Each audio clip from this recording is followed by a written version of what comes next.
This episode is brought to you by Novilla Mattresses, where comfort meets innovation, giving you the perfect night's sleep you've been dreaming of. Are you tired of tossing and turning all night, struggling to find a comfortable position? Look no further than Novilla Mattresses, the ultimate sleep solution designed with your comfort in mind. Experience the luxury of a good night's sleep with Novilla's advanced mattress technology. Their mattresses are crafted using the finest materials, providing the perfect balance of support and softness. Whether you prefer a plush feel or a firmer surface, Novilla has a mattress that caters to your unique sleep preference. But what sets Novilla apart from the rest? It's their commitment to innovation and quality. Each mattress is thoughtfully engineered to provide optimal spinal alignment, reducing pressure points and ensuring you wake up feeling refreshed and rejuvenated every morning.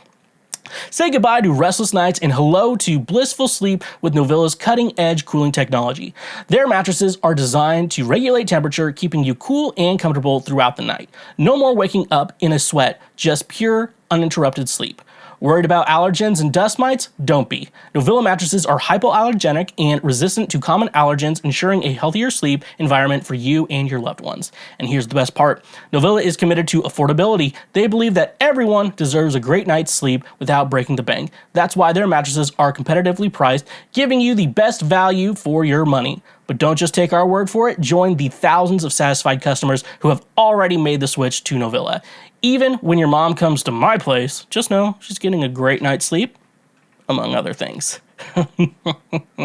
Experience the difference for yourself and discover what it truly means to sleep like you've never slept before. Using promo code Schweezy or the link in our description, you can save 10% off any purchase you make through Novilla directly. Ready to transform your sleep experience? Visit their website today and choose the Novilla mattress that suits your needs. Your journey to a better night's sleep starts now with Novilla mattresses. And a reminder, when you use our links, you directly support this show. Sing it now.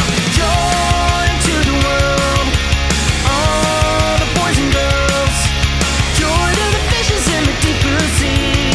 Joy to you and me. Joy to the world, all the boys and girls. Joy to the fishes in the deep blue sea. Joy to you and me.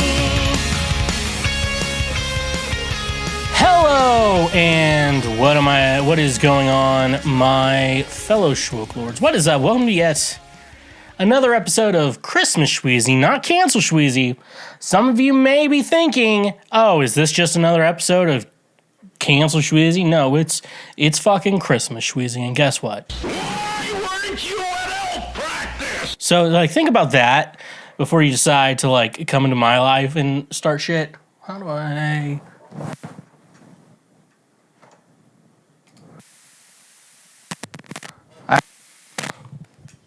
I have no clue. You heard popping. I don't know. Something happened. Anyways, though, welcome to the show. I don't know how much more I can change right here. Welcome to the show today, folks. It's we got a good one. It's a Christmas Schweezy episode. We're back on the Christmas shit. I fucking love Christmas. Goddamn, dude. Fucking love me some Christmas. You know why? And I think the reason why I love Christmas is because and I tell everyone this is the same reason. I had to look at something, sorry. The same reason, the reason why I think Christmas is the best holiday is because for once in probably some people's lives, they have to act like a good person. You know, you can't, even the Trump supporters are like, you know what, it's Christmas, I need to be good because the false prophet believes in another thing that's made up and that makes Christmas important. And even though I'm even far off from the, even for me, I'm way off from all the Christian bullshit at this point. I like to call it Christian bullshit. Even then, I like to, I like it. I still like Christmas. I still think it's good. And, as I like to say, just because it's an old song and you don't believe in the words anymore doesn't mean you can't sing it every once in a while. I think I'm gonna make up my own version of that. It's from a book and movie, so or in a TV show / that. But no. Anyways, though, what have I been up to lately that's actually been important? Been giving my 4-year-old cousin Mountain Dew every time I see her.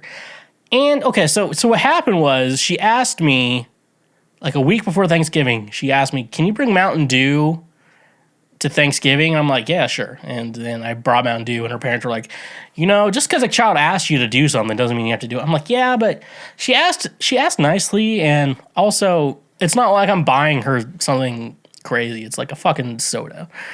A sody pop, as some would say. I was told. And so I don't even know if she likes Mountain Dew, but I've just been giving it to her, and I don't know. I've just been kind of awesome. I just kind of enjoy that, and I just love the idea. Someone's like, they're gonna get you back one day. I'm like, as if I don't already live in a home with things that make loud noises and caffeine and other things. That caffeine, is also a thing. But no, it's been fun. I got to see her yesterday. She's so much fun. She's 4. We played. She has a shorter attention span, but she is a child, so I think we can all allow that. But she also likes playing video games, and she's also not good at video games. So, like, I pull up my Switch. We play Mario Kart, which, Mario Kart's like the game everyone can play. That's why it's so fucking popular, is because everyone can play Mario Kart, and you can get good at it, but, at the same time, it also kind of, it helps you. If you're not good at the game, like, you'll get the power-ups that do help you, so that's why, Mario Kart's always good. A little too young for Jackbox. I think we also played, somehow we didn't get Smash Brothers out, because I did not want to ruin her life. I made sure we didn't play Smash Brothers. I think she likes that one. It's a little bit easier for her to, you just hit buttons and stuff like that. She was, like, whooping my brother during Thanksgiving. We also played that. I played Star Wars Racer with her, which I was like, you might like this. And she was like, want me to play someone else? Not too long after. I'm like, we played Mario 3D World, one of my favorites. You can do, like, the multiplayer version of that. And then, she kept dying from, like, a turtle or something like that. She didn't like that. And then I think we ended on Mario Odyssey. And I was just like, I tried to take her to, like, that first level. Not it's technically the second level, I think. After you get out of the Hat Kingdom, like, you go to, like, where the dinosaur is. And I was trying to get her to, like, be the dinosaur, but, like, she got so fucking distracted. Just, like, the small opening area, I'm like, you have to, and there was, like, this little ledge you had to climb. I'm like, let's climb the ledge. And she was like, no, I want to jump in the water again. And then I was like, don't jump off the waterfall. And I forgot this is my actual save file of Mario Odyssey. Oh, yeah, she was Mario. I was playing as Cappy, the hat. So it was a lot of fun. So like that. She's terrible at video games, by the way. FYI, I'm just like, maybe if someone here thinking, like, maybe I should recruit her for my esports team. Don't. She's not that good. Also, in my substitute teaching misadventures, there was a kindness assembly. I don't talk about the kids much on the show because I shouldn't, but I'll tell you this because I can, because it doesn't single out anyone.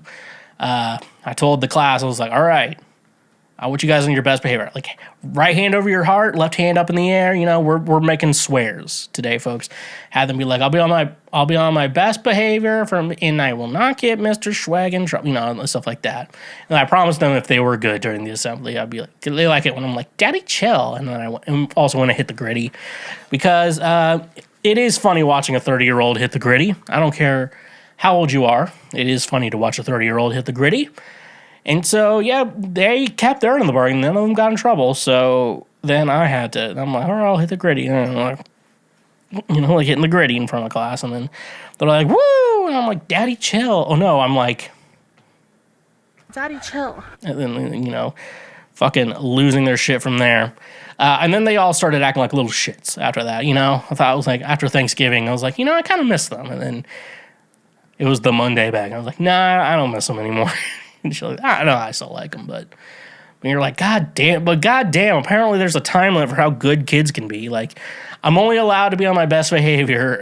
There's only a certain amount of time I can do it. And yes, it's when someone else comes to the school, but that I'll do it. But yeah.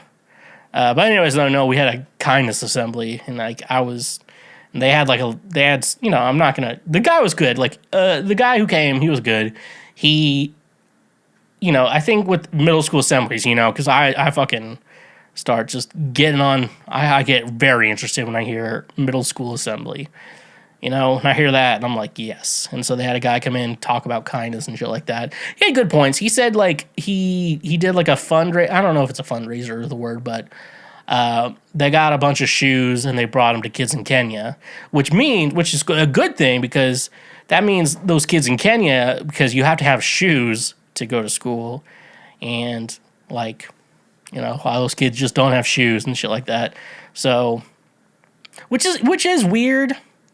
I mean, it's not necessarily weird, but, like, is Africa really that poor? Are we, as white people, as white people, are we not helping Africa out that much? 'Cause isn't that our whole thing? Like, white saviors, you know? Like, are we really not are we really doing that bad of a job? Like, you know? But anyways, no, but, like, the shoe thing is a really cool idea. Like, I have friends, they're doing, they do, like, a coat drive every year. Like, they'll, you know, kids whose parents fucking suck. They'll buy coats for the kids. It's not the kids' fault that their parents fucking... That is one thing I've noticed about being a teacher. It's like, some parents suck a lot. You know, you meet the kids and they're little shits, and you're like, maybe their parents suck. And then you meet their parents, and their parents are like, I'm sorry about our fucking asshole kid. I'm like, maybe the kid sucks, you know?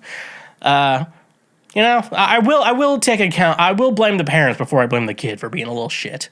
But no, I think it's really cool. I don't know about the Africa thing, but, like, apparently one of, like, a Kenya Olympic runner or whatever was using these old ratty shoes that he got from, like, this guy too. He's like, no, these are my lucky shoes. Like, so there's just some dude in the Olympics with, like, the most worn out shoes you've ever seen in your life. And, like, that's just Kenya for you.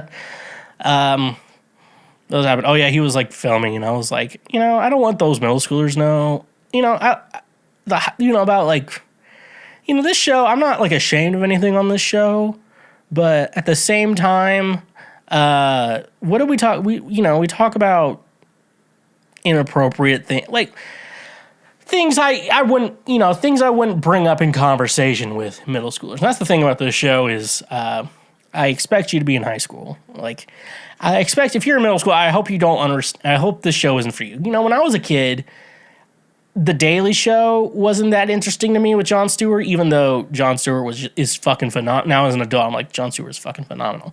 I didn't like Seinfeld that much when I was a kid. Now I fucking love that shit. But anyways, though, yeah, I had to make sure I didn't get on that dude's personal camera. He had a crew with him. Like, I didn't want to get on his camera. I didn't want some fucking asshole being like, hey, is that fucking Schweezy? Just sitting there in the back, laughing at whatever's going on.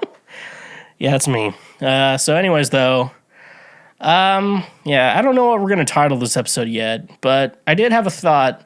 Imagine, like, I don't know. I've never been in this situation. I'm at least a good enough person. I know I've never been in this situation, but imagine, like, a girl, you know, comes up to you and she tells you she squirts, you know? Like, she tells you she squirts, and I'm like, ew, you fucking own a Zune? Like, because, yeah, that was their, like, sharing thing then they have. Yeah, Zune. Basically, like, before streaming, like, apparently you could, like, share. I didn't own a Zune, so I don't fucking know. I was fucking normal. I had an iPod.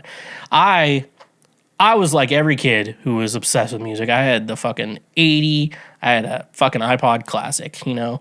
Old music nerds had the 30. And I think I started with the 80, and then they eventually went to, like, 120. 80 is a lot for just music, by the way. 80, they had a hard time figuring out those sweet spots. I think right now, like, any device like this, that's what I noticed with my fucking Xbox Series S. It's a digital-only console, the Xbox Series S. Digital only.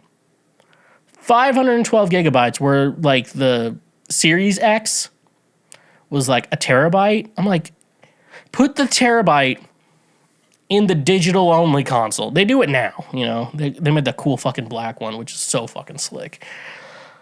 Yeah, but anyways, though, do you squirt? Because if you do, I don't want to have anything to do with you. Like, you goddamn fucking Zune owner, dude. For real. Actually, Zune wasn't that bad. It's just Microsoft was... There is something to say here. If you're a company and you make a product, and if you decide to not stand by that product, that means the product failed. If you're willing to stand by something, even if it is the shittier version, like Nintendo does, you know, with the Switch, like, you know, you gotta have some I think that was the problem, is Microsoft did not have any integrity when it came to the Zune. I'll have a Zune Christmas without you. I'll be so blue just thinking about you.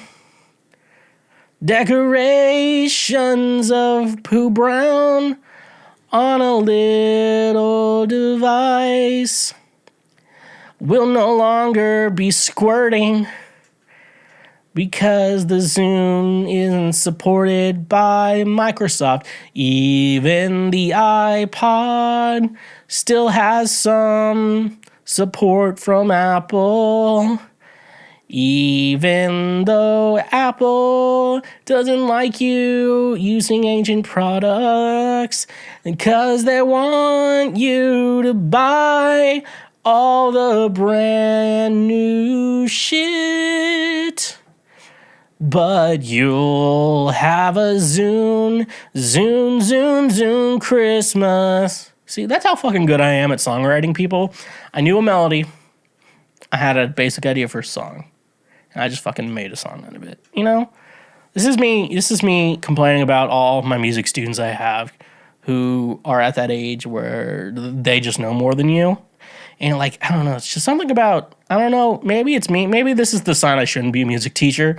But there's just something in me. I'm like, I have to prove I'm better than them. To kids who I've literally been playing longer than they've been playing music longer than they've been alive. So, yeah. I think that's all I have to say today.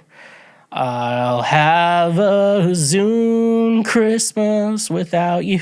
That's the fucking terrible song. And even, it is weird. So if a girl's coming up to you and saying she squirts, we're like, ew, I use an iPod. Sorry.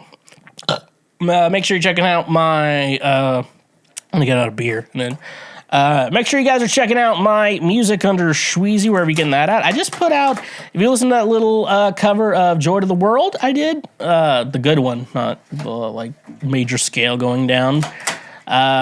Definitely go check that out over there. Social media at TheSchweezy, posting cool shit all the time over there. We do have PayPal and Cash App, which are great ways to financially support the show. We do have Patreon still too, which you can continue to do over there. Everything's just basically a tip jar right now. But make sure you remember all the free shit you can fucking do, because we need you to at least do the free shit. Obviously, that's a little bit more important than the paid shit. Make sure you, who are listening to the show, make sure you go to our YouTube page. Make sure you're subscribed. Leave us a comment. Make sure you're thumbs upping this episode, other videos, and other cool shit you can do. Leave us comments, because that's actually the best way, because I actually do want to hear, I say shit. This is like a one-way conversation, and it is a conversation, and if you don't respond back, it kind of sucks. That was the same kid I was talking about earlier today. She was the one. Make sure you, and then also if you're on the audio platforms, leave a review, give us a 5, 4, 3, 2, or 1 star rating. So be cool to your school. Bop, bop, bop. Bop, bop, ba-da-da. Bop, bop, ba-da-da. Bop, bop, ba-da-da. That's a cool line. Start spreading the news. I'm leaving today. I know we're being excited about going to New York. You've never been to New York if you're excited about going to New York. Well, I don't know. New York's fun. I like New York.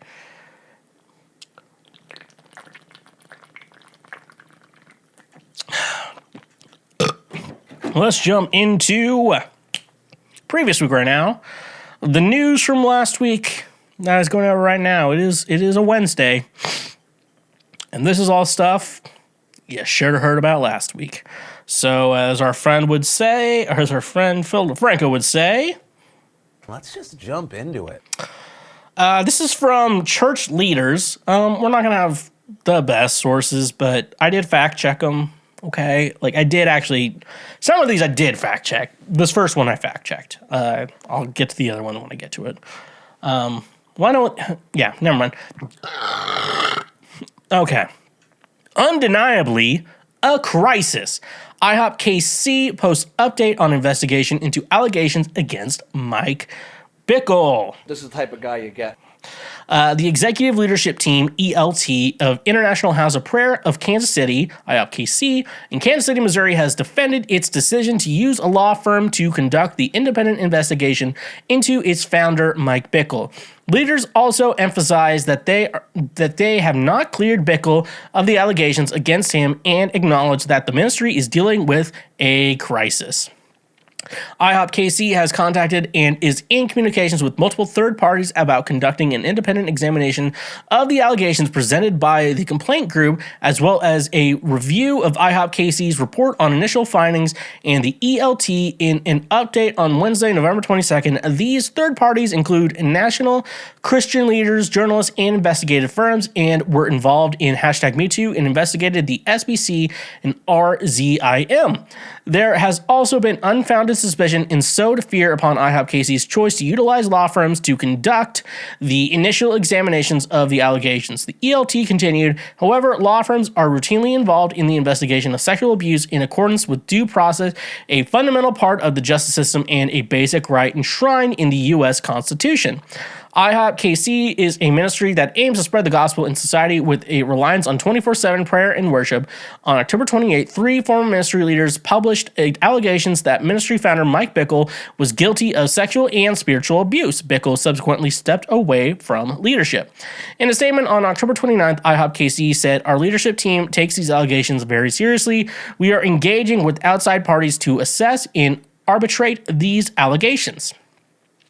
On November 5th, the IHOPKC ELT announced that Bickle would be taking an indefinite leave of absence and that the ministry had hired national law firm Stinson LLP to investigate the allegations against him. A number of people pushed back against that decision, with some expressing concern that the law firm would prioritize protecting IHOPKC over defending survivors. A petition on change.org that was started by IHOPKC survivors urged IHOPKC to hire guideposts or Grace, Godly Response to Abuse in the Christian Environment, to conduct a true third-party investigation into the sexual abuse allegations and the systemic environment of IHOPKC. Online, a clip circulated on February 28th, an interview with Reverend Dr. Esau McCauley and attorney survivor advocate Rachel Denhollander, in which Denhollander explained why she believes it is best to avoid law firms when evaluating sexual abuse allegations in Christian organizations. One of the reasons Denhollander gave was that it is very difficult for an attorney to switch out of liability mode into transparency and truth mode. Instead, she recommended ethics and compliance firms. Okay. So, if you don't know, ELT, or that's short for, which I have a complete folder on my computer right now called just ELT Updates, Executive Leadership Team, which you are a church, not a business. Though there are some similarities in between churches and businesses, from what it sounds like, you are running things more like a business. And I think at the end of the day, IHOP Kansas City is running itself as a business. And I think you should see how they're doing things just like a business. What would happen, just think about, like, if those of you who work in just like a standard office type job, what would happen in regard, there's a couple things that would happen and say your boss, the CEO or a manager or some fucking bullshit title that, you give, people give other people jobs, so it's like, we're gonna waste someone who's not important gets a job title. I don't know. It's a friend. You know what I'm talking about. I'm just thinking about this. Yeah, if it happened in your office, what would happen? It all feels like what happens when sexual assault happens at just a standard office. So either it depends on, obviously. So say, a woman comes forward with saying a guy assaulted her. If it's just some low-level employee, you're like, go fuck yourself, get out.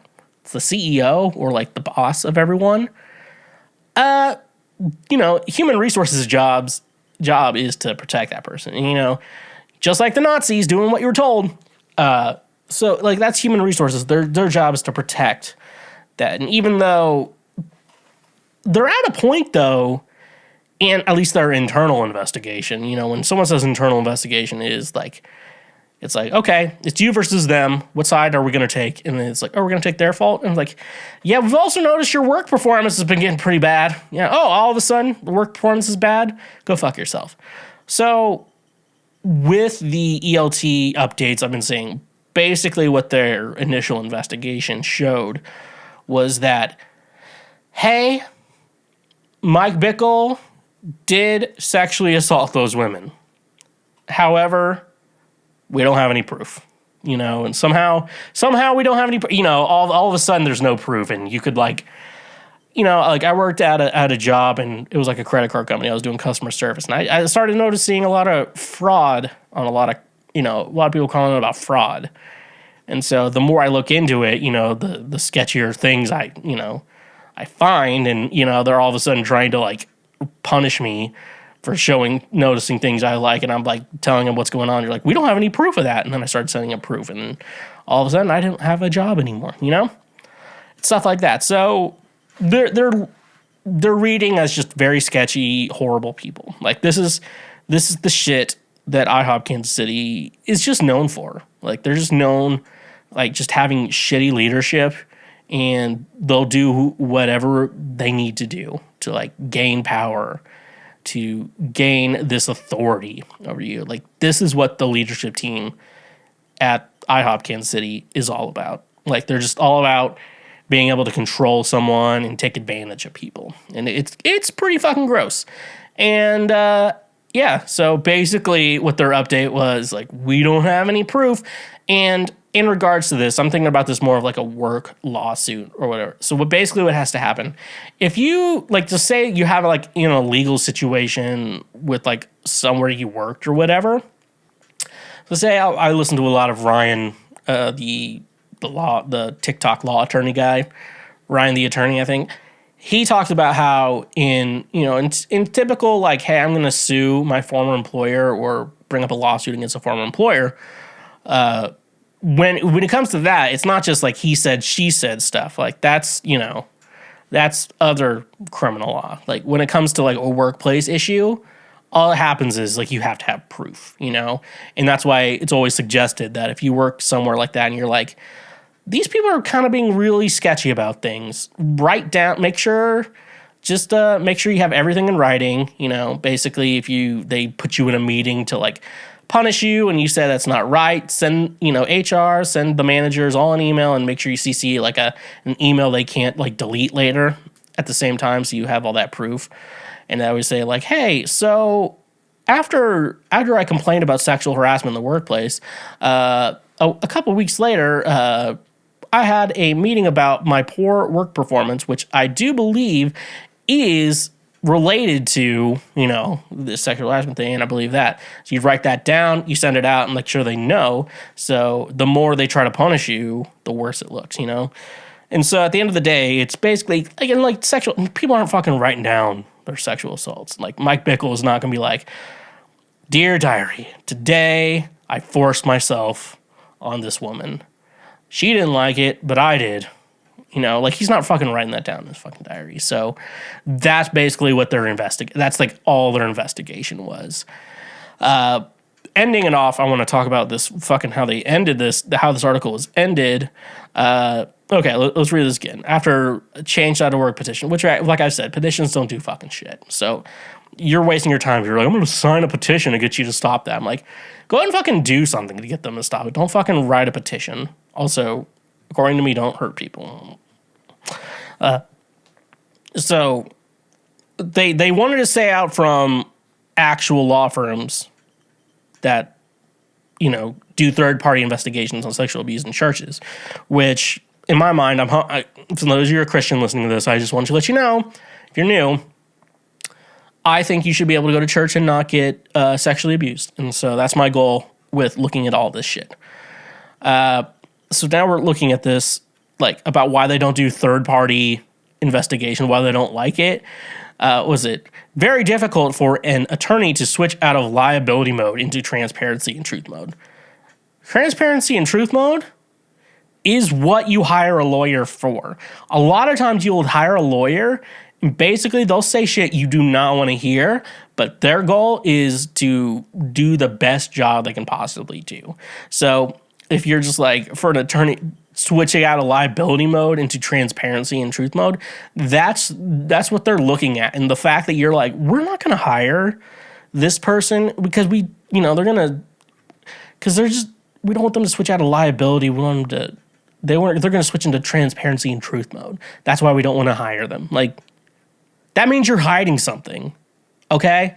That means you're hiding something, and that makes you worse than if you just let a third party investigate. And that's what the problem with IHOP Kansas City is because they're unwilling to want third parties investigating. They're wanting to hide everything. They're wanting to close it shut. They want this sexual abuse allegations against Mike Bickle. They want this whole Mike Bickle mess to just go away.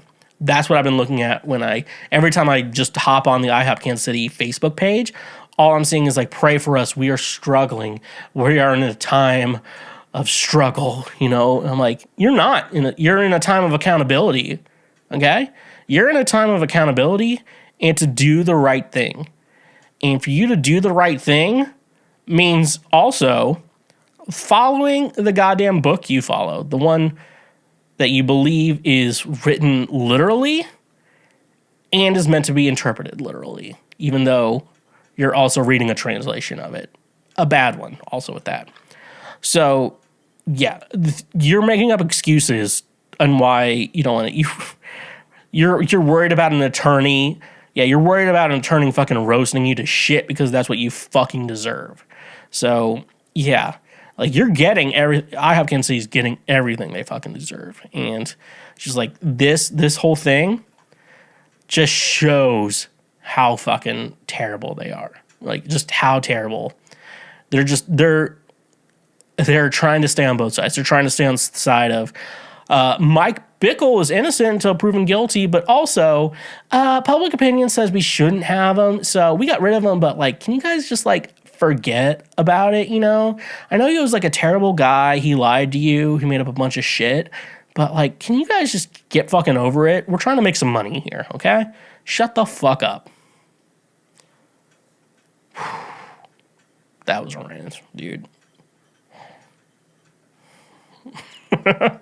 All right. Everything else is going to be shorter. Don't worry.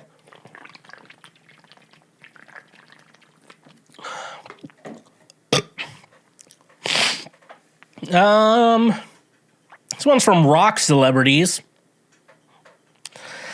It's from Hayley Williams sends a warning to Paramore crew. Somebody's getting fired. That's rough, buddy.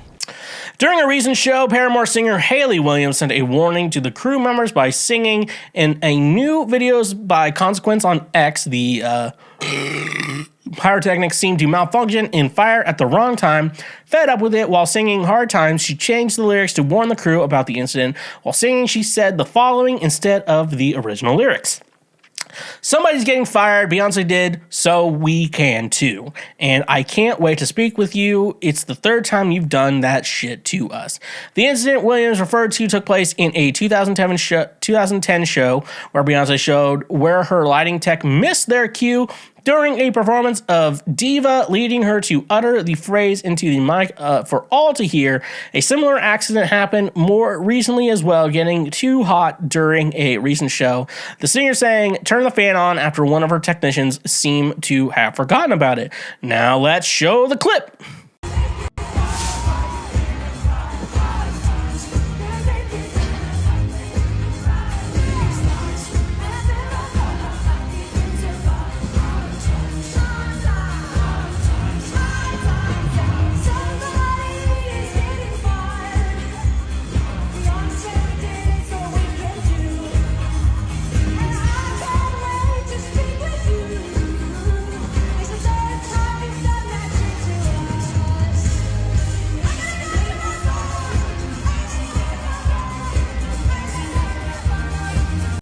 So, the more I think about this, I get more. I'm just, curious, and I was trying to find the full story, and I'll probably find the full story by the probably by the time this episode comes out, I'll probably figure out what the fuck is going on with this. But like, you look at it, so there could be a background story that I do not know. But from what it looks like is pyrotechnics are supposed to go off. Pyrotechnics are supposed to go off at a specific time, and they were going off at the wrong time. Apparently, this is the third show that this happened on. And then it happened, and Hayley was talking about she was going to fire someone. Now, I do think something's going on with Hayley. I don't want to make any full accusations, but it's fun to say shit. So I'm going to say shit, but I don't know if it's true or not. So I could be very wrong. I think Hayley Williams, at least on this current tour cycle, may be on something. I don't necessarily know what. I feel like pills. I feel like some sort of pill. But like I said, I don't know. But as someone who enjoys being sedated, that's like my saying. As someone who enjoys it, you can kind of tell when other people are kind of going through a problem with it. I don't know. I get that vibe for me personally, but I'm not know. But I don't know. Like maybe. But what I hope kind of is going on with this is that Hayley Williams was joking and stuff like that. And she really isn't the full-on diva that everyone hears rumors about. And also, can we talk about their album, This Is Why? We're going to talk about it at the end of this, end of the month, on the episode. But goddamn, like, Paramore's albums have been so, like, I remember thinking, like, Paramore, what is Paramore's worst album? And I was thinking, Brand New Eyes. I'm like, no, I really like Brand New Eyes. And then you're like, well, maybe it's their first album, you know, All We Know Is Falling. Is that the name of it? If it isn't, I'm sorry. And I'm like, no, that one has good songs on it too. And then you think like, okay, so it's not those. Like, those are the first ones you would think of. And you're like, well, Riot, that's a perfect album. Like, that album's perfect. The self-titled, I absolutely love. But I can see where, because that was like, we're making a pop, it was like very much, we're making a pop rock album when they were a pop punk emo of a band. So it was kind of a switch. And then After Laughter I really liked. And then This Is Why was fucking dog shit. Like, they've made, every album's been so good. Like, there's no way, I don't know how a band makes 5 just fucking fantastic albums and then make the worst thing I've ever heard in my life. And they're like, we're going to make a remix album of this. I'm like, did it fix the album? No, it didn't. Okay. And so, and I think that's why I think Hayley might be on drugs. But anyways, though, what do you all think? Do you think she's just being a diva? Do you think this is real? Do you think this is fake? What do you think? Please let me know. And last article we have here. Endless Shrimp is responsible for Red Lobster's $11.3 million loss, CFO says, and it's from The Messenger. Red Lobster might be allowing customers to indulge a little too much in its famous Endless Shrimp buffet. The seafood chain's CFO said the popular $20 all-you-can-eat shrimp deal was partially responsible for an $11.3 million loss posted in the third quarter of this year, according to the Restaurant Business magazine. Endless Shrimp has only been offered on a limited basis in the past, but has made a permanent fixture of Red Lobster's menu this summer. Ludovic Regis Henry Garnier, CFO of Red Lobster parent company Thai Union, said the offer was intended to get customers in the door, but may have worked too well. We knew the price was cheap, but the idea was to bring more traffic to the restaurant, he said. The chain didn't anticipate so many people taking advantage of the deal, Garnier said. This reminds me of Applebee's has like the endless chicken or endless wings or whatever. And they do it in such a way, well, at least how Applebee's does it. First of all, don't fucking blame me for going to Applebee's. I was in college, okay? It was a small town, half-price apps after, like 9 or something. They had that. But it'd be so long in between,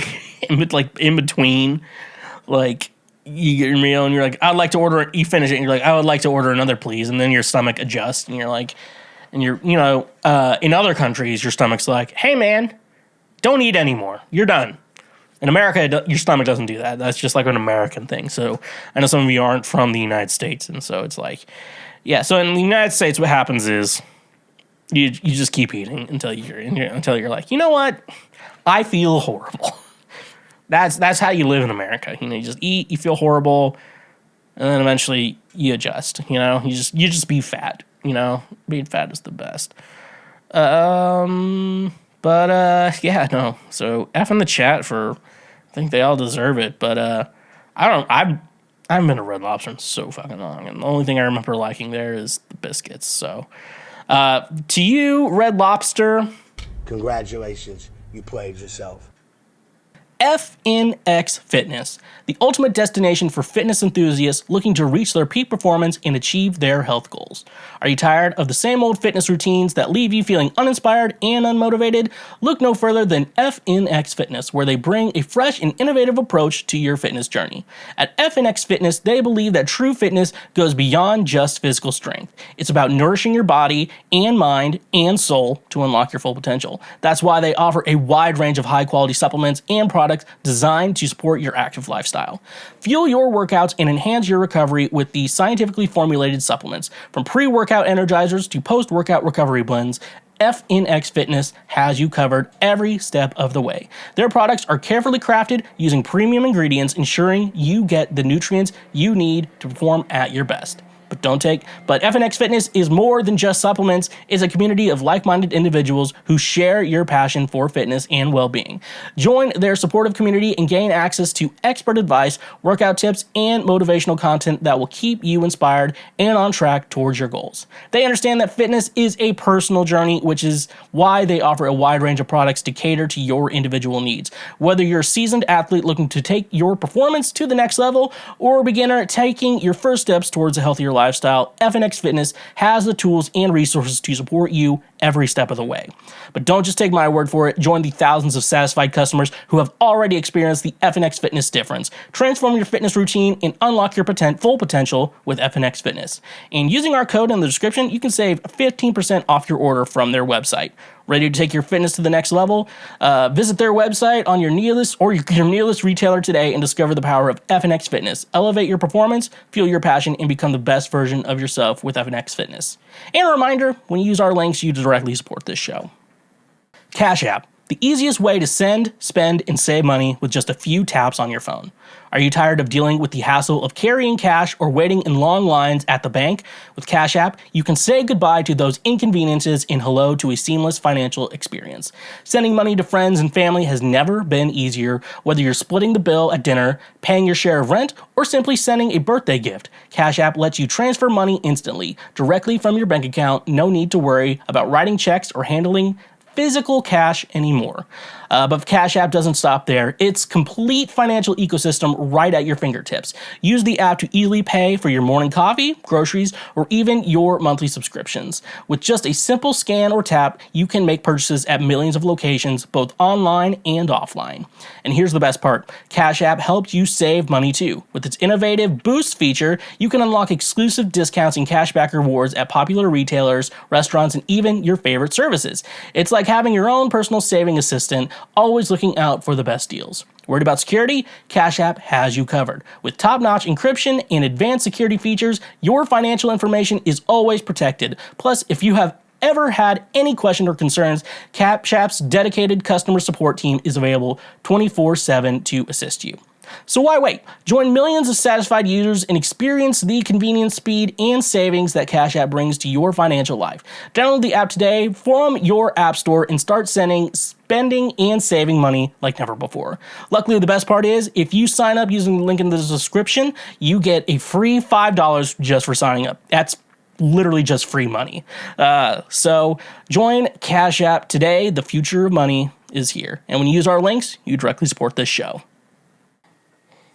Why weren't you at elk practice? So, we're continuing our movie series on... Fucking movie series. We're continuing our Christmas movie series where I just talk about Christmas movies that I watched during Christmas time. So, this year is no different. So, you know, this is our fourth year. We're 3 years old, but we're 4 years into Christmas movies. We've done some of the classics. We've done the ones I hated. We did some ones I've never seen. Today, we're going to go over a little mix of all of it. White Christmas, a movie starring Bing Crosby, that other guy. But I think the other guy was a little bit better. I don't know. No, Bing Crosby was good too. I don't know. Didn't he beat women? You know? Did he beat George Clooney's hot aunt? We're going to call Betty in this movie George Clooney's hot aunt. At least when she was young. I saw a picture before she died, and she was just an old lady. So, remember, good looks are forever. So, anyways, though, I was suggested this movie by fellow Schwoke Lord, part of the Council of Schwelders, Joshua Casey, author of Tracking Desire, A Journey After Swallowtail Kites.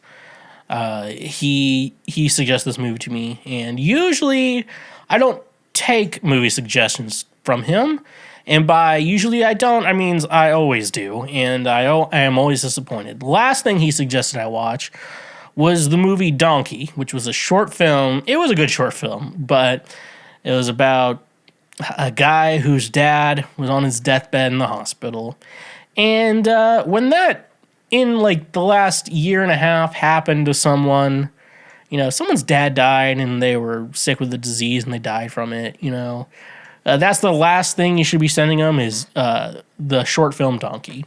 So I took a chance on Josh Casey again. I don't think he was the one who told me to watch Jack Frost last year. Was a goddamn mess. Less than a year before my dad being dead, a movie about a dead dad that was heartfelt. Dude, Jack Frost was not a good one for me.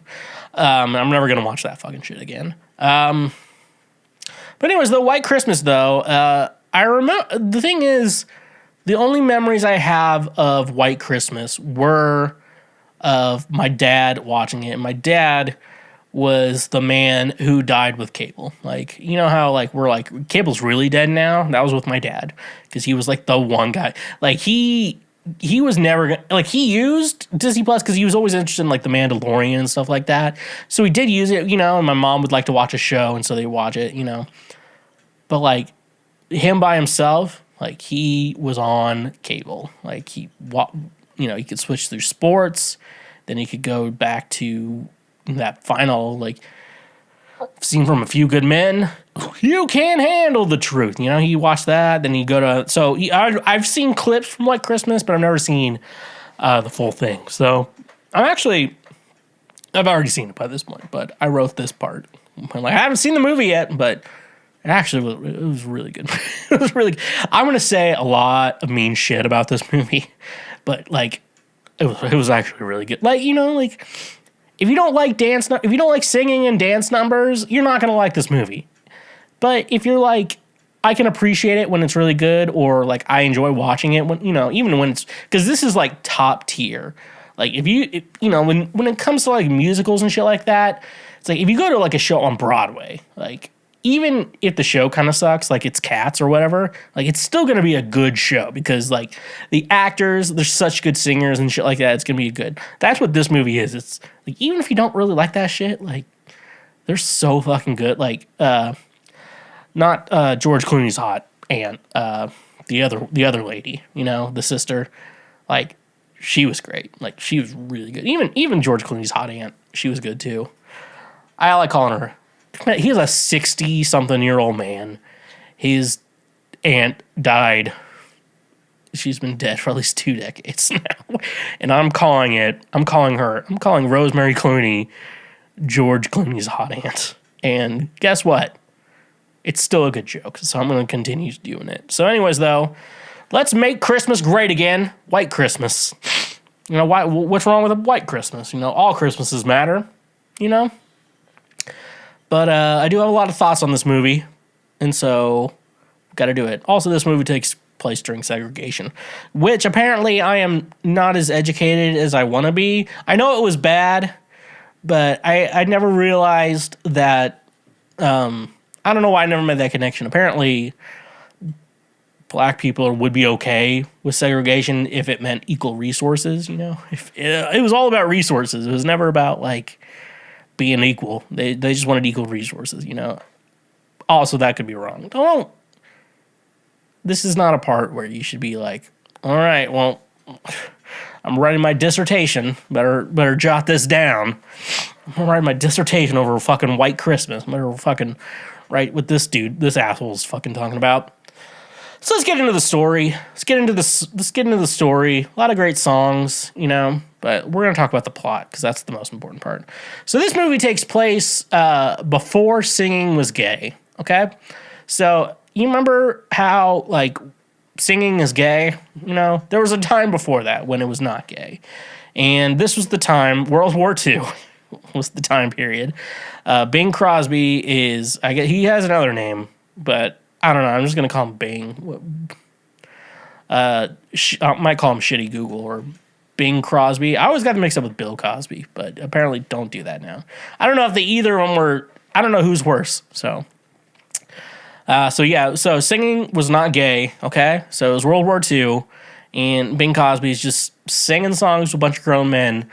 And I need to ask my friend this, but, like, you know those USO shows? Like, you either want to be entertained I think the perfect mix for one of those USO shows would be having, like, a hot chick who does have a talent like comedy or music or whatever.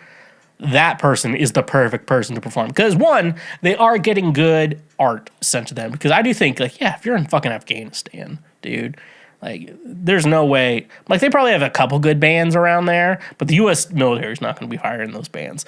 So, you know, they're going to bring in some white people to be singing. And yeah, why not bring a hot chick up there? Like, have her, like, have a talent, you know, but don't let her just be hot. Don't be over her for being hot to be hotter, you know.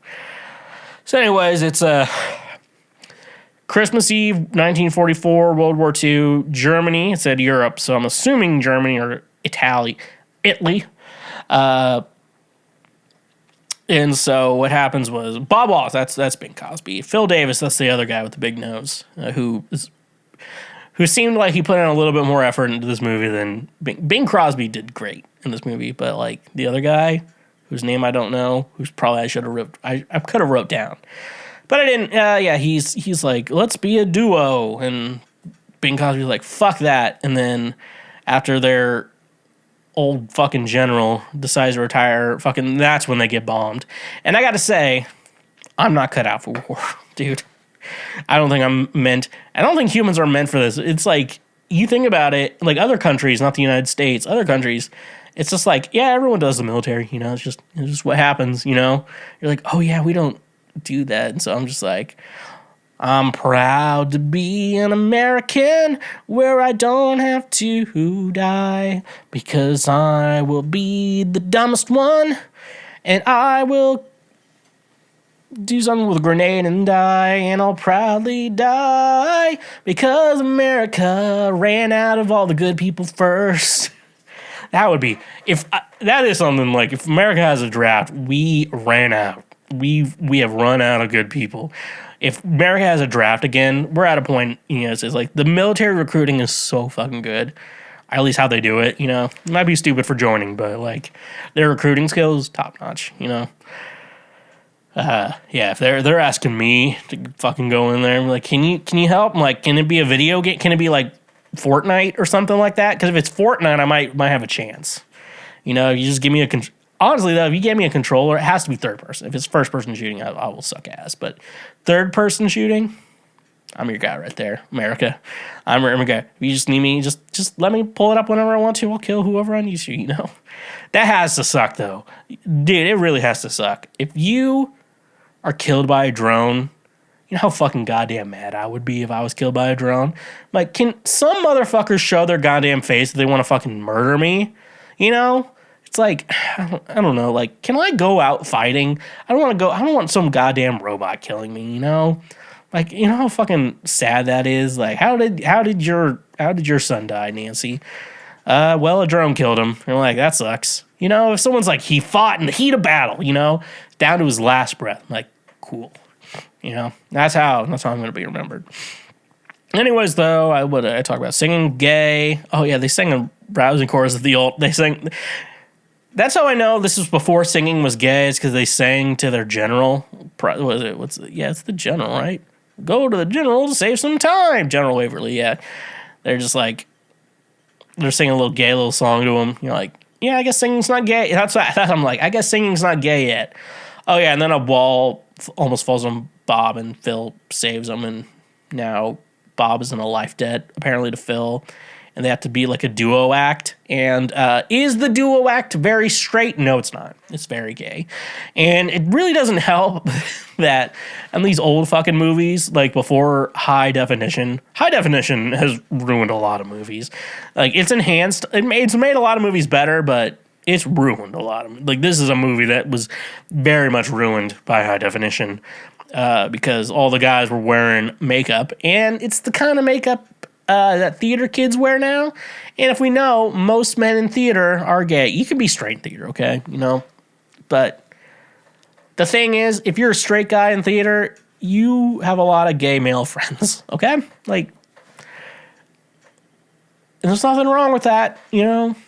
It's like someone's got to sing those parts, but like also like when they have to, like, those guys, the gay guys in theater, they're kissing more bitches than you are, so you can shut the fuck up. So yeah, I guess after they finish their army stuff, they decide to make it big as musicians, and the movie didn't do a good job of saying that, but I guess they're successful. You know, I don't know. I guess they have $100 for train tickets, so I guess they're doing okay. So yeah, then they have a fucking friend in the military. He's like, you want to watch my sisters perform? First of all, if I had a sister, I would not be introducing her to any of my friends. If I knew anyone, if I had a sister and I knew anyone, if I knew anyone with it and I had a sister, I would not be telling any of those guys anything about my sister. Like, that bitch does not exist. I just have a brother. I'm like, he exists. He's pretty fucking fruity. So yeah, I guess they come to watch the show. The Betty, that's George Clooney's hot aunt, and Judy, who I like her more. I don't know. I don't know. I'm more attracted to her. I don't know. There's something about Judy I like a little bit more. So they're singing at a restaurant in like fucking Florida. So Florida did exist back then, back in like the 1950s. You don't think it did, but it did. And you're like, and apparently, well, what the fuck happened? So they meet, they hit it off, yada yada yada. This shit happens. Oh yeah, they found out like, oh no, this was. I also have to mention this was the part of the film where I realized, oh yeah, this is a musical, so it's gonna be pretty gay, and I'm just like, okay. Now we're not going to be talking about gay characters in the movie because I remembered it was a musical. We're like 30 minutes in this fucking movie. And I'm just like, oh yeah, it's a musical. It's going to be gay. You know, musicals are gay. And you know what? I fucking love gay shit. I don't like guys, but I love gay shit. Like, you know, musicals, I'll listen. I don't even care if it's Cats, I'll watch it. I fucking hate that musical. I'll watch it. I'll go to it. I'll watch it as many times as you want me to watch it. I'll watch the goddamn movie version of it if I actually won't do that. I'll see it on Broadway, though. But, you know, I'll see if, like, the people are good, you know? They're actually like, let's make a good product.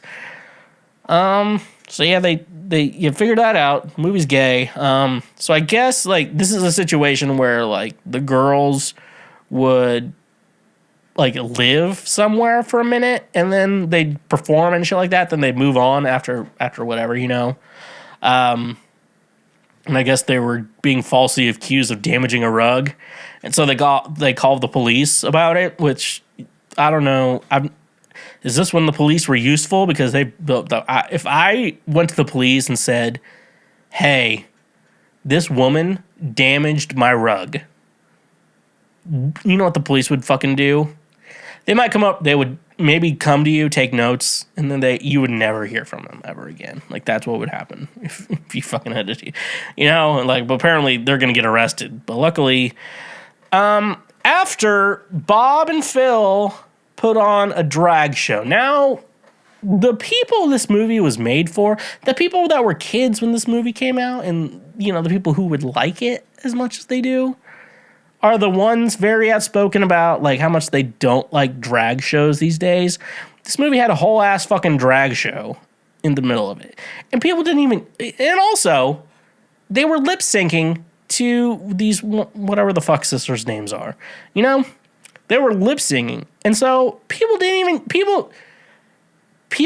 care they were lip syncing. I would be more mad about the lip syncing. Like, that's why I don't go to drag shows, lip syncing. I saw someone post that they went to a drag show for brunch or whatever. I'm like, that is way too fucking early to deal with that shit, you know? It's like, you know, drag shows, they're great, you know? They're great. However, I don't want to wake up and go to one, though.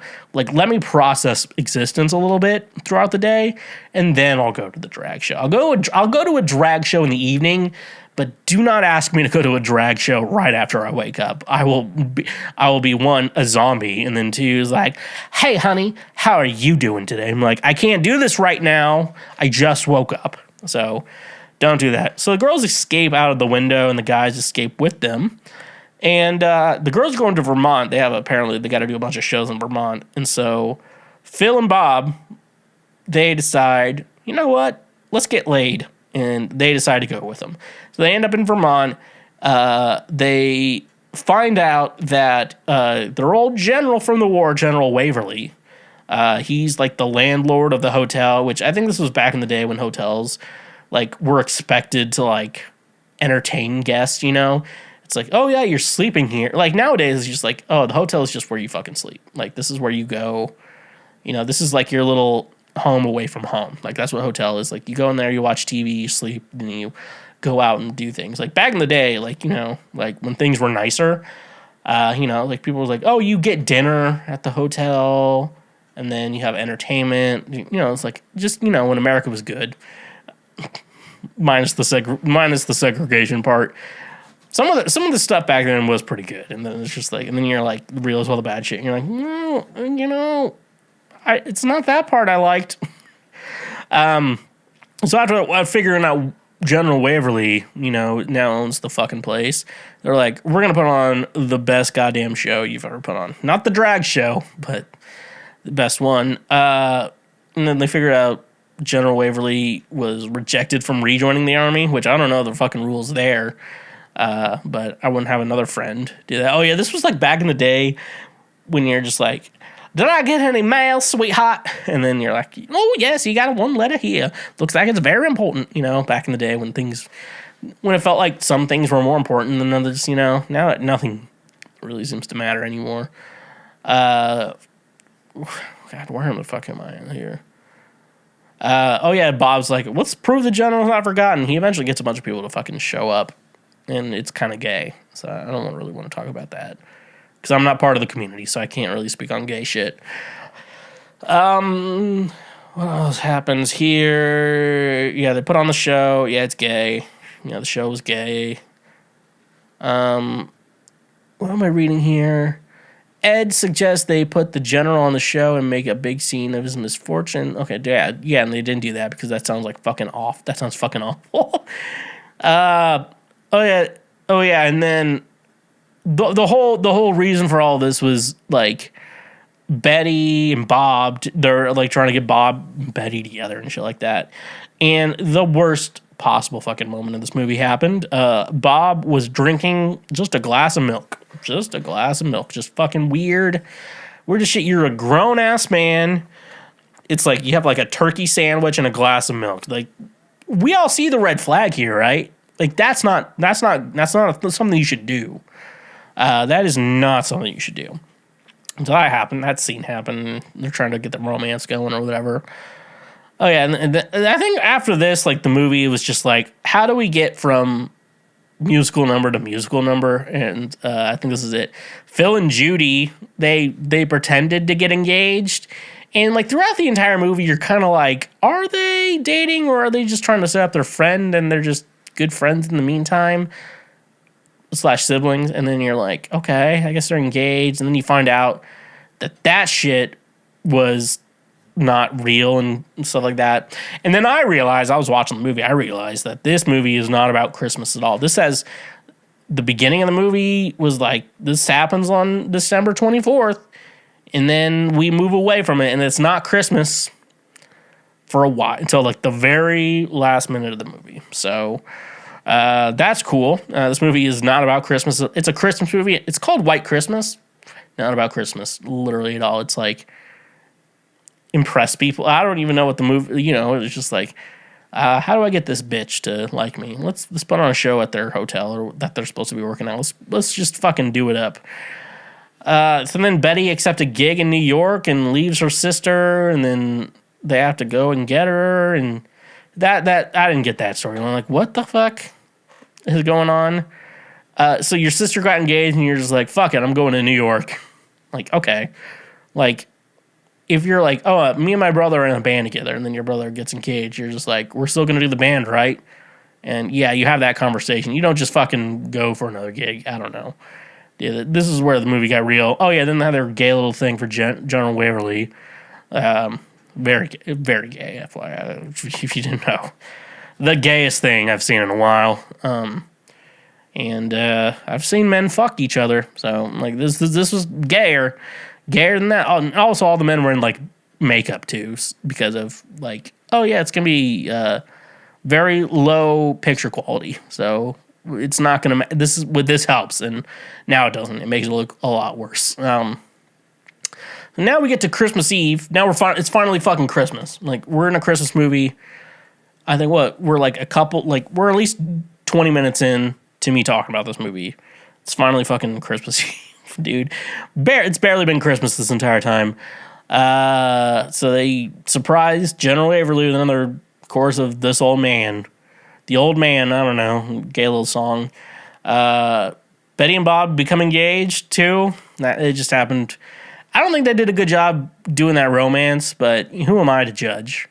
And Judy and Phil, like, they decided to get married too, which the normal people. And then everyone sings White Christmas, and then snow falls, and everything's good to go. So that is White Christmas, folks. That was the entire movie. I'm not joking. So what did we learn about this movie? What did we learn from watching this movie? Because every movie has a lesson. Show tunes are gay. I mean, we all already knew that. This movie also had nothing to do with Christmas. Also very true, this is not a Christmas movie. I will say that. I don't think White Christmas is a Christmas movie. I think it's just an old movie. I think it's just fucking old. It's an old movie. And I guess other things I'd say, high definition has ruined a lot of movies like this one. Fucking watch these guys with fucking eyeliner on. You're like, well, you see here, I'm a tough guy. I'm like, no. Like, I wear eyeliner sometimes, and I don't claim to be a tough guy. So, like, we all know. And also, I guess, don't pretend to be engaged, because it really fucks up your work, too. So yeah, that's White Christmas. Next week, what are we going to do? I don't know, but remember... When you drink alcohol? How do I breathe? Drizly, the ultimate convenience for all your alcohol needs, delivered right to your doorstep. Tired of making last-minute trips to the liquor store or dealing with crowded aisles and long checkout lines? With Drizly, your favorite drinks are just a few taps away, making your alcohol shopping experience easier and more enjoyable than ever before. Drizly brings the liquor store to you, offering an extensive selection of beer, wine, spirits, and more. Browse their vast catalog of top-quality brands, local favorites, and specialty beverages, all conveniently organized on their user-friendly app or website. With Drizly, there's no need to leave the comfort of your home. Simply choose your favorite drinks, place your order, and let their reliable delivery partners handle the rest. Whether you're hosting a party, relaxing after a long day, or simply stocking up for the weekend, Drizly ensures that your drinks are delivered promptly and securely. But Drizly isn't just about convenience, it's about choice. Discover new flavors, explore unique craft brews, or find the perfect bottle of wine to complement your meal. With Drizly's vast selection, you have the freedom to choose exactly what you want when you want it. Worried about the hassle of age verification? Drizly has you covered. Their delivery partners are trained to ensure responsible alcohol delivery, making sure that only those of legal drinking age receive their orders. Your safety and the safety of your community is their top priority. Join the millions of satisfied customers who have already embraced the convenience and simplicity of Drizly. Say goodbye to the hassle of traditional alcohol shopping and hello to the ease of having your favorite drinks delivered to your doorstep. That's not all. Using our link in the description gives you $5 off your first order, which can greatly enhance your night, if you know what I'm saying. Ready to elevate your drinking experience? Download the Drizly app or visit our website today and experience the future of alcohol shopping. Cheers to a new way of enjoying your favorite drinks with Drizly. And remember, when you use our links, you directly support this show. Honey, your ultimate online shopping companion that saves you time and money effortlessly. Are you tired of endlessly searching for coupon codes or missing out on the best deals when shopping online? Say goodbye to those frustrations and hello to Honey, the free browser extension that revolutionizes your online shopping experience. Honey is your personal shopping assistant that automatically finds and applies the best coupon codes at checkout, helping you save money with just a few clicks. No more wasted time scouring the internet for discounts. Honey does the work for you, ensuring you never miss out on a great deal again. But Honey doesn't stop at coupon codes. It goes the extra mile to ensure you get the best price possible. With Honey's innovative price history feature, you can track the price changes of your favorite products over time. This means you'll always know if you're getting the best deal or if it's better to wait for a price drop. And the best part, Honey works seamlessly with over 30,000 online retailers, including popular brands across fashion, tech, home goods, and more. Whether you're shopping for a new wardrobe, upgrading your electronics, or sprucing up your living space, Honey has your back, ensuring you get the best value for your money. Worried about privacy and security? Rest assured, Honey is committed to protecting your personal information. They never sell or share your data, and their browser extension is designed with top-notch security measures to keep your online shopping experience safe and secure. Join the millions of satisfied users like me who have already saved millions of dollars with Honey. Download the Honey browser extension today and unlock a world of savings every time you shop online. Don't miss out on an incredible deal and the chance to save money effortlessly. Experience the power of Honey and take your online shopping to a whole new level. Honey, the sweetest way to shop online. And remember, when you use our links, you directly support this show. Oh no! Our table! It is time for Oh No, Our Table, the part of the podcast where I just answer questions. Let's just jump into it.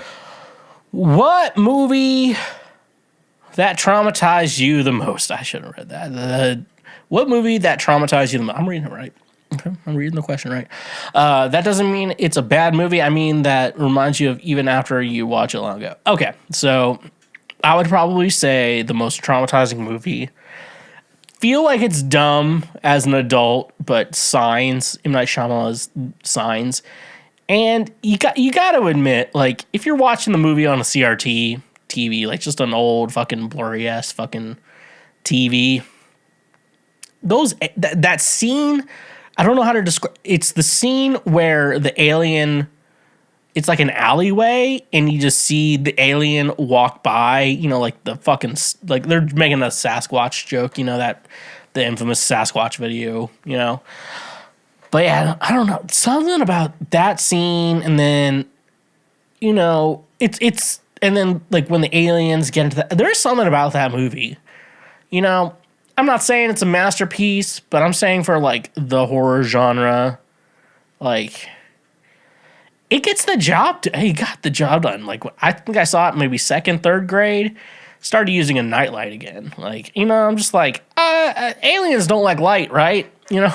I don't know what was like my logic behind it, but I don't know. I've also don't have, apparently I've kind of learned, like I have 20/20 vision, but apparently like that does not mean I can see in the dark very well. So I don't think I have that like nighttime vision or when it's dark. Like, so if it's like cloudy, rainy at night and I'm trying to drive, like I have the worst time. Like, you know, it is weird. I don't know. It's something weird about that. So yeah, like Signs. That movie, I don't know. Just something about the aliens walking out, just being way too casually walking into homes and shit like that, you know? in that shit, you know, and I lived in fucking nowhere, Kansas at that time. So, like, where aliens go. Like, if you're an alien, where do you go? You're either going to Russia, probably, and you're just teaming up with them and making shit. Or you're going to fucking Kansas, you know, because it's just fucking open nothing. You know, and if you're an alien, where are you going to land? Open nothing. That's where you're going to fucking land. So I justify my experiences with the Signs movies. And I got to say, watching it in high definition doesn't hold up as much as it did when I was a kid. Before high definition existed. It is weird to think about, like, I'm that generation where things existed. Like, before I was born, the internet existed, but also, the internet wasn't, like, in every home or whatever until, like, I was a little bit older. So, like, when I was a kid, not everyone had internet at their house or whatever, you know?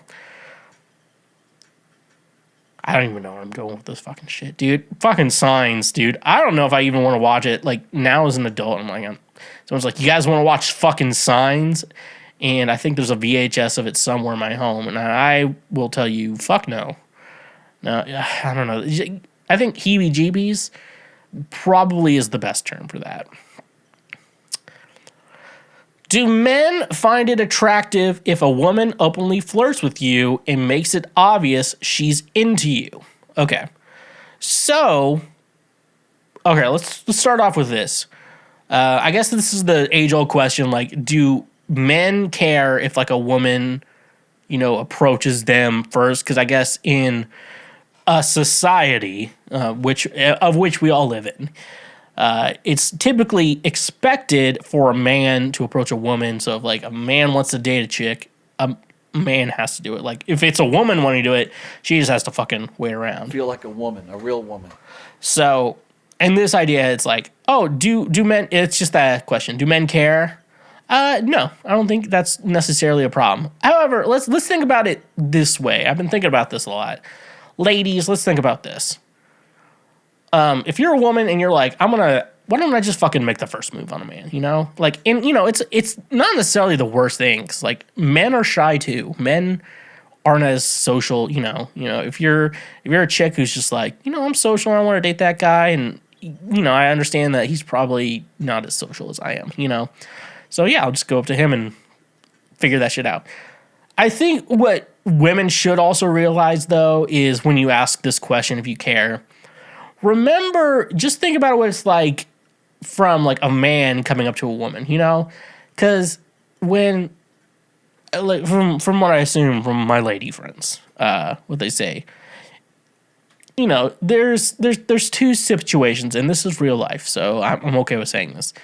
Sometimes a woman will walk by you and she'd be like, don't look at me. Please don't look at me. Please stop looking at me. Please stop looking at me. And other times a woman's like, please look at me. Please look at me. Please look at me. Doesn't mean she's asking for it. I swear to God, if someone's like, well, Schweezy said she's asking for it. I did not fucking say that shit. I'm just saying that sometimes women are okay with it. You have to realize that, you know, how you think of, like, sometimes if you want to be objectified, you're like the hot guy. Yeah, I like him to objectify me, but, like, him, no, that creepy guy, please don't objectify me. It's gonna be the same thing for men too. You know, if you're weird, like, you know, you have to. I think you have to understand who you are and where you're coming from at the same time. So, like, I don't know, if you have it going on for you, openly flirt with guys. They're gonna fucking love that shit.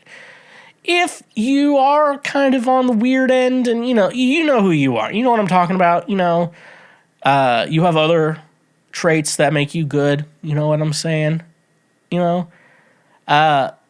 there's a different way you have to approach it. So it is really there is something to being, like, self-aware and going for it. But do men obviously find it, you know, if you're like a weird, creepy chick, like, yeah, men are gonna hate it. It's the same thing with, like, men and women. Think about it in the opposite version, like, and stuff like that. So I think as long as you realize that, I always say, women, you should always go for it, you know?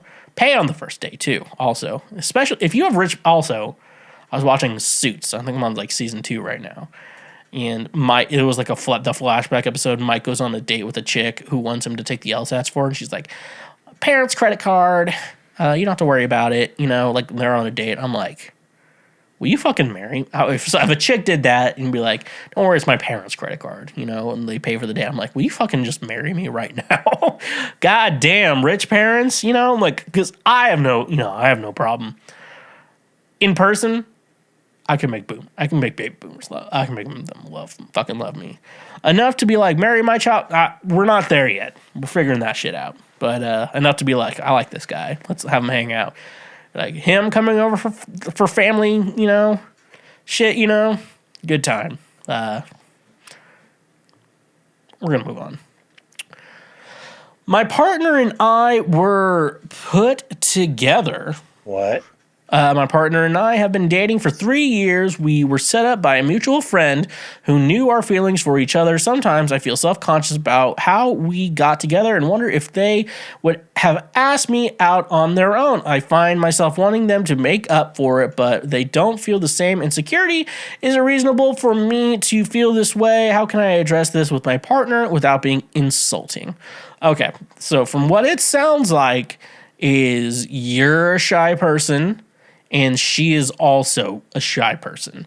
And so you had your friend who is not a shy person hook you two up. And if you're not a shy person, you know, when you meet two people and you're like, God damn, they'd go so good together, you know, you make it happen. You know, I do that too. You know, I am the reason for so many marriages. I'm the reason for some saved marriages too.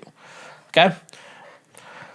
So yeah, so I'm saying like, being upset that a friend set you up, like people get set up by friends literally all the goddamn time. Like that's literally how I know someone who's dating someone right now and they're probably getting pretty serious and they were the result of someone setting them up, you know? And that's you know, that's a thing about being a friend is if you have a friend who's single and you know someone of the opposite sex who's single, you're like, they would be perfect together. And basically all you do is just get them to meet each other and see what happens from there. You're worried. So let's talk about what you're worried about. So I don't think there's anything wrong with like a friend helping you meet someone else. Cause like at the end of the day, how do we meet people? We meet people through like work, school, you know, there. But then the other part is like you meet someone through another friend or something like that from an activity, you know, so it's not too you know, it's, if you think this is weird, like dating apps is weirder than like this. You're like a normal person. Like, yeah, my friend, I had a friend who said we should get together and we met and I'm like, yeah, they were right. You know, there's nothing wrong with it. If you're worried about other people thinking, no one gives a shit. No one's going to give a shit about like, oh yeah.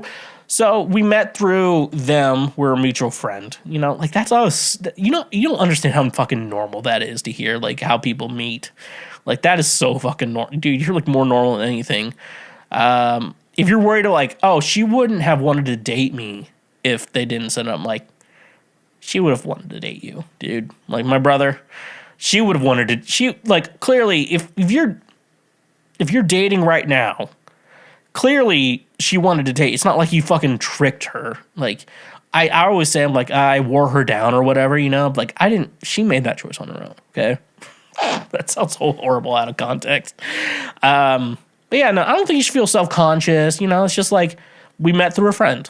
That's all you have to say. Or my friend hooked us up together because we're both the kind of people, you know, like you meet people who are just not the kind of people like, yeah, he's not going to ask her out. So we kind of have to push him. And, you know, that's why we have friends in the first place. Because we need good people in our lives who make our lives better and not worse. And that's a good friend. So yeah, she would have dated you whether that guy was that friend was in your life or not. So, there's so much about this, but like overall, like you have a good thing going for you. Just shut the fuck up. I have been thinking of cheating on my partner. Can someone help? I've been in a long-term relationship for over 10 years and have been unhappy for more than half of that time. I've recently developed attractions to other men. Oh, you're the woman. Okay, thank God. You're not gay. God, that's horrible.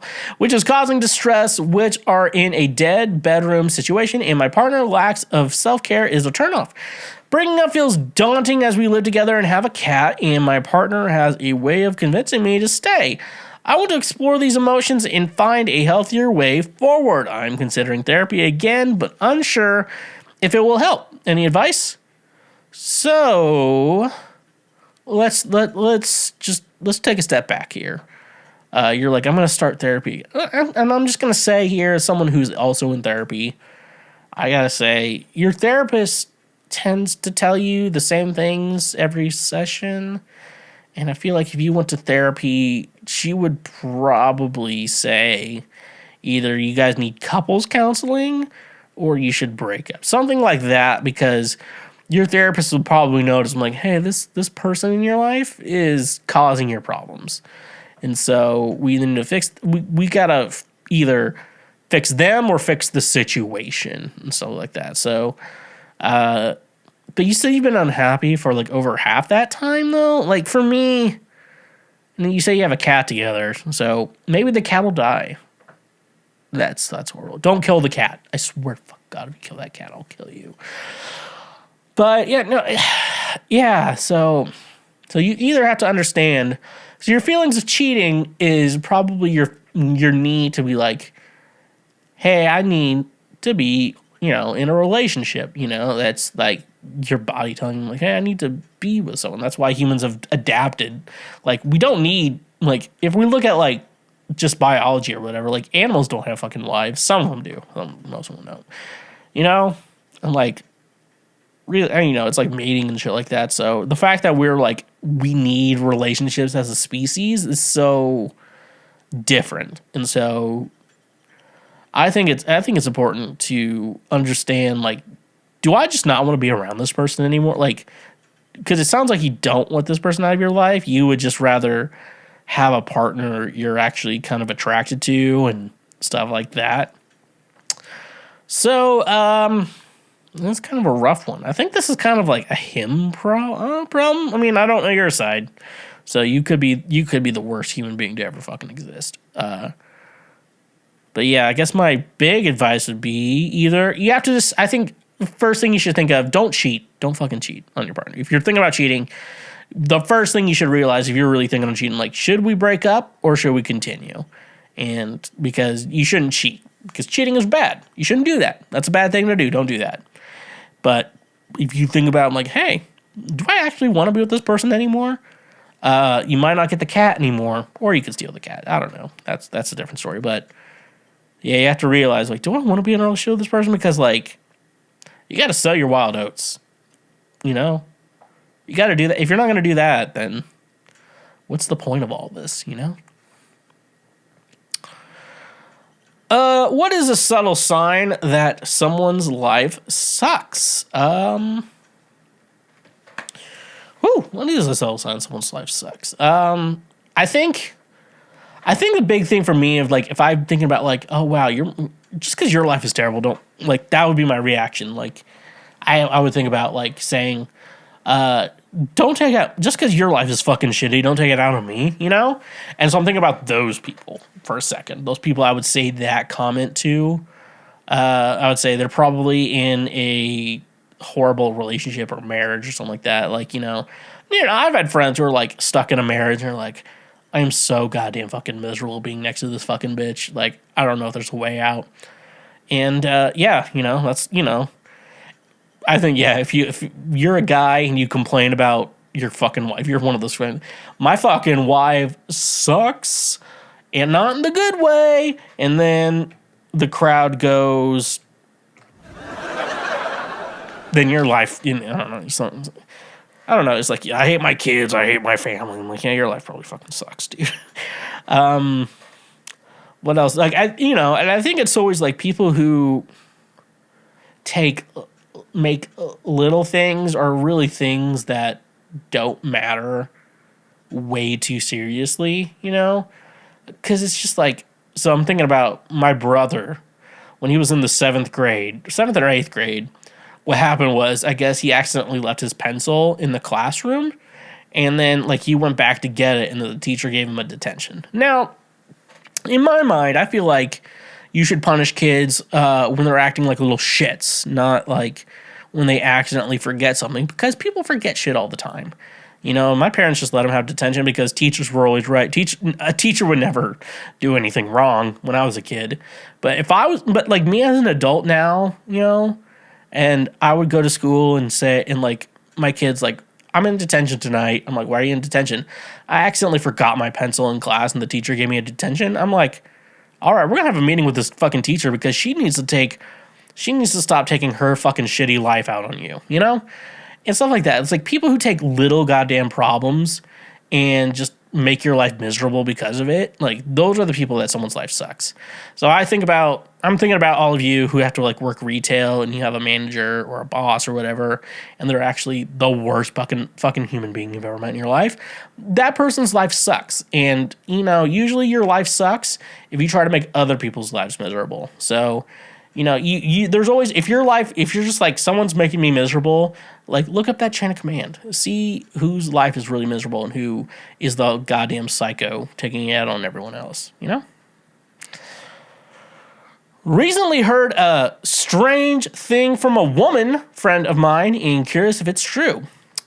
During a recent hangout with friends, the topic of attraction came up, specifically regarding what men and women find appealing.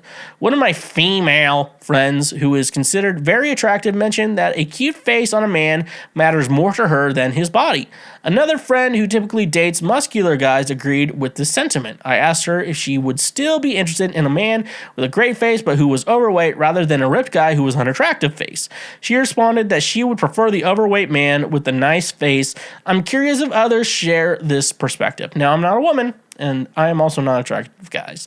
Apparently I have to tell everyone this like every episode. I'm not gay no more. I am delivered. But from what I'm aware, and according to my game and some of my other friends' game, because I guess men think that women are attracted to like the six-pack, ripped guy, very handsome, like Ryan Reynolds. You know, Ryan Reynolds when he's in really good shape, he's usually in pretty good shape. But like, you know, when he has to do a movie, good shape. You know, like, we think like that's the guy. You know, and we think guys like that, guys who are always on The Bachelor and stuff like that. And now, you know, it isn't attractive. Those are attractive men, you know, and stuff like that. So, like, there's nothing against that and nothing wrong with how they look. We're talking about, you know, this guy's conversation. And, yeah, from what I know, and I think what's really important about, like, what you're asking here is weight and, like, what your body looks like isn't necessarily, like, a deal breaker for women. Now, like, if a woman's like very much into fitness and shit like that, she's gonna be into a guy who's really into fitness like that. But, you know, women who are not into that, like, it's not necessarily a big deal. Like, you know, a fat guy. Well, like, yeah, you know, like, I think they want a guy who's like more just like takes care of themselves, you know, versus like a guy who's like always working out and shit like that.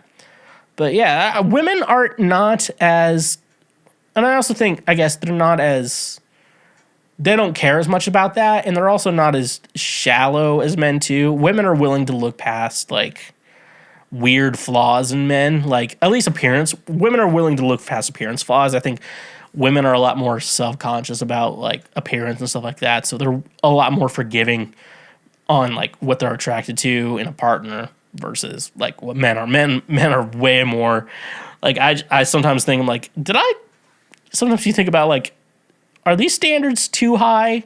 Because, like, I know I'm not like a 10 out of 10. I would give myself an 8 when I work really hard and then a 7 every other day. And that could be a little too high, you know? Stuff like that. But, yeah, I think for the fellas out there, what this meaning is, what this guy had a conversation with is being super muscular, in shape, is not going to help you get laid. You know, it's not like a thing that's going to help you get laid.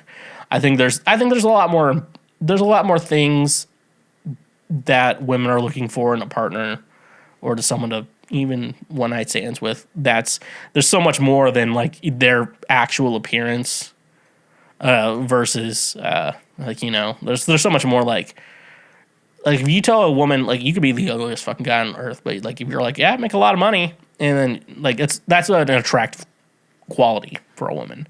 Not saying like all women are like that, but success, having a lot of money, stability, stuff like that, it's just a more attractive quality. But I'm also a man, so I can't tell you I know. I can't tell you I know everything. Feel like a woman, a real woman.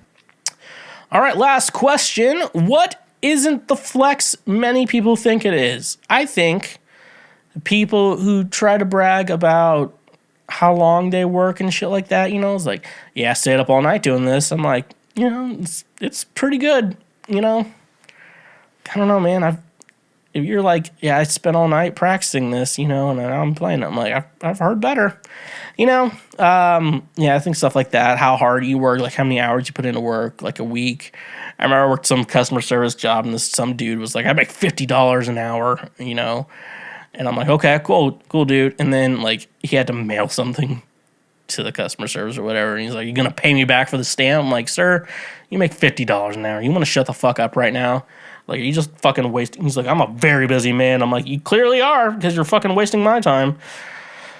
It's really shit like what boomers brag about. I really think what boomers brag about isn't the flex. Like, I woke up at 5 a.m. today. I'm like, cool, man. If I don't have like anything going on, I'll wake up at 10 every day, Guess what? We still do the same. Just because you wake up early doesn't mean I can't stay up late and still get everything else done, Yeah, I really just think of like, what are the boomers bragging about? And then I'm like, that's not like a good flex. It's like, yeah, I gave my soul for this job. I'm like, yeah, the job doesn't give a shit about you. So like, shut the fuck up, I would say the flex that isn't what people think it is, it's always what boomers brag about. Back in my day, we would walk 5 miles to school in a blizzard. I'm like, no, you didn't. But okay, cool. Keep bragging about that shit. So like, yeah, it's typically who's flexing things that shouldn't be flexed. It's always the boomers. It's always the fucking baby boomers. And with that being said, thank you for listening to this episode of Cancel Schweezy, or Christmas Schweezy, better known as the Lord's trademark favorite podcast, especially around Christmas time. So follow me on social media at TheSchweezy. My music, you can listen to Joy to the World, wherever you stream music out. Get in the Christmas spirit. Patreon, Cash App, we have PayPal, all great ways to say thank you for being a friend. And don't forget all the free shit you can do. Make sure you're subscribed. Make sure you're thumbs upping the videos. Leave us a comment. Share. Leave a review. Give us a 5, 4, 3, 2, or 1 star rating. So, yeah. And with all that being said, let's end on a cool thing. Somehow Palpatine returned. Holly Vila butt drugs and stay awesome. Jeremiah was the head elf. He was a good friend of mine. I never really listened to a word he said, but I helped him drink his wine. And he always had the very best wine. Joy to the world, all the boys and girls. Joy to the fishes in the deeper sea. Joy to you and me. If I was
Thank you for tuning in to Cancel Schweezy, the Lord's trademark favorite podcast, and joining me on this incredible journey.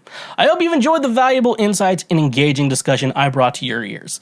To ensure you never miss an episode, hit that subscribe button now. By subscribing, you'll receive automatic updates whenever we release new content, keeping you in the loop with the latest episodes and topics. Subscribing not only guarantees that you'll never miss a beat, but also helps support our show. Your subscription plays a crucial role in helping us continue to bring you high quality content and maintain our podcast growth. So whether you're listening on your favorite podcast platform or watching our YouTube channel, take a moment to click that subscribe button. Join our community of passionate listeners and be part of the journey.